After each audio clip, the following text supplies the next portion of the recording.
just want to start off by saying if you want an answer at the end, prepare to be disappointed. There just isn't one. I was an intern at Nickelodeon Studios for a year in 2005 for my degree in animation. It wasn't paid, of course. Most internships aren't, but it did have some perks beyond education. To adults, it might not seem like a big one, but to most kids at the time would go crazy over. Now, since I worked directly with the editors and animators, I got to view the new episodes days before they aired. I'll get right to it without giving too many unnecessary details. They had very recently made the SpongeBob movie, and the entire staff was somewhat sapped of creativity, so it took them longer to start up the season. But the delay lasted longer for more upsetting reasons. There was a problem with the Series 4 premiere that set everyone and everything back for several months.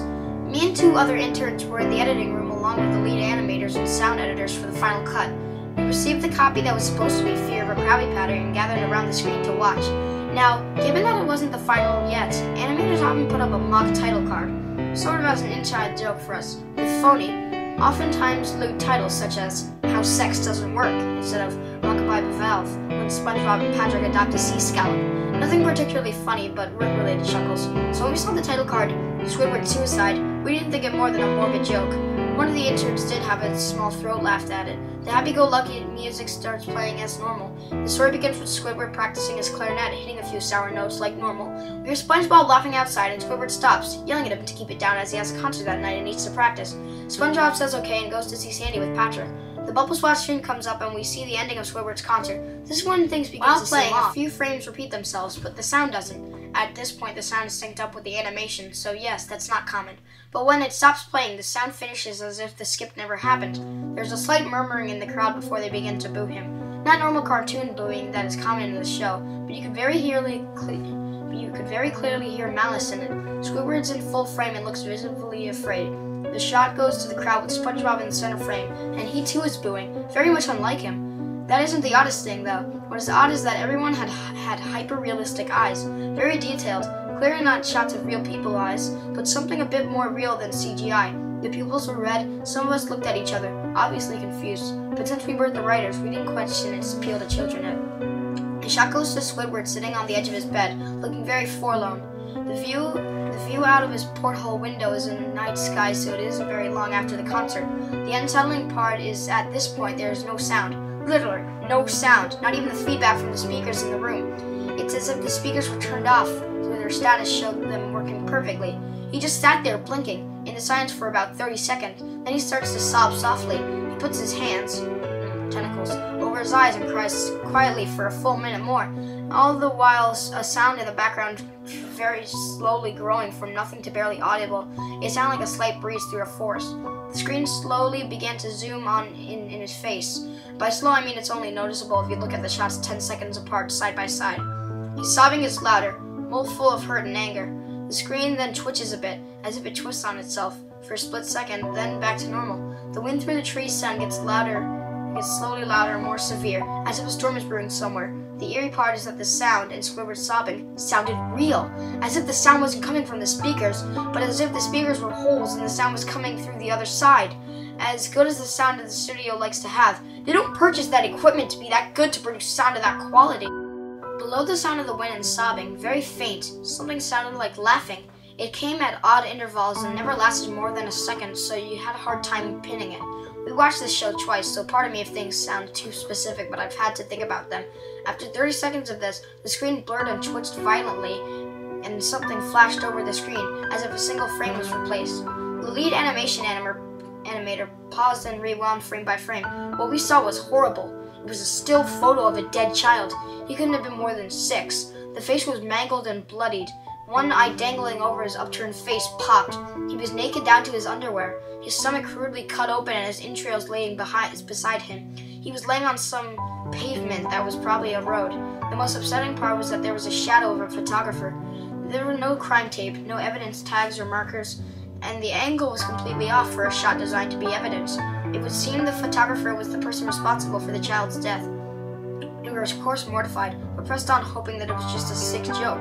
The screen flipped back to Squidward, still sobbing, louder than before, and half body and frame. There was now what appeared to be blood running down his face from his eyes. The blood was also done in hyper-realistic style, looking as if you touched it, you get blood on your fingers. The wind sounded now as if it were that of a gale blowing through the forest. There were even snapping sounds of branches. The laughing, a deep baritone, lasting longer intervals and coming more frequently. After about 20 seconds, the screen again twisted and showed a single frame photo.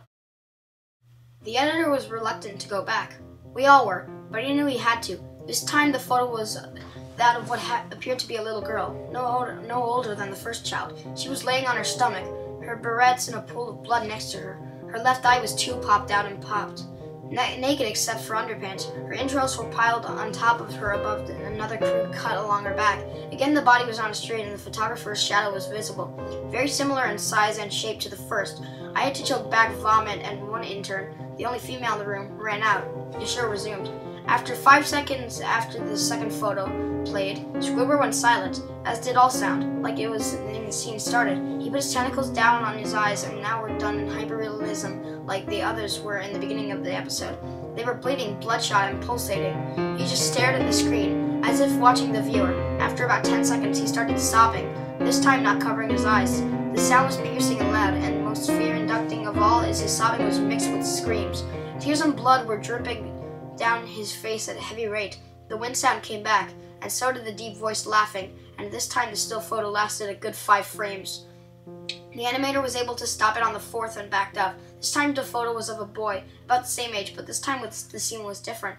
The entrails were just being pulled out from a stomach wound by a large hand. The right eye popped and dangling, blood trickling down it. The animator proceeded, it was hard to believe, but the next one was different. We couldn't tell what. He went on to the next one, same thing. He went back to the first to play them quicker, and I lost it. I vomited on the floor. The animating and sounding editors gasped at the screen. The five frames were not as if they were 5 different photos. They were played out as if they were framed from a video. We saw the hand slowly lift out of the guts. We saw the kid's eyes focus on it. We even saw 2 frames of the kid beginning to blink. The lead sound editor told us to stop. He had to call in the creator to see this.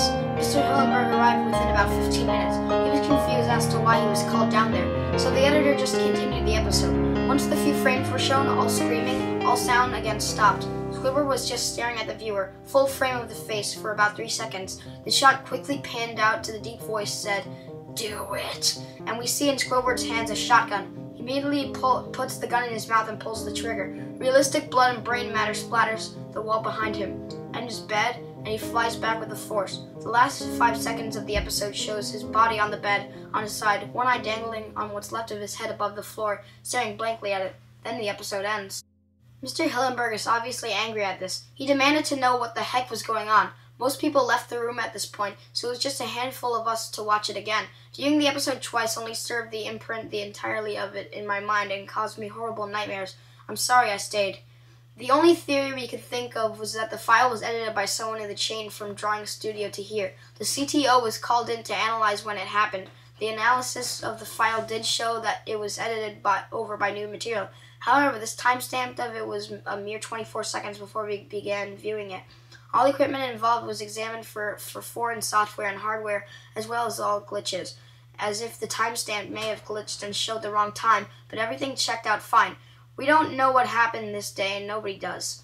There was an investigation due to the nature of the photos, but nothing came of it. No child scene was identified, and no clues were gathered from the data involved, nor physical clues in the photos. I never believed in unexplainable phenomena before, but now that I have, something happened and can't prove anything about it beyond anecdotal evidence, I think twice about things.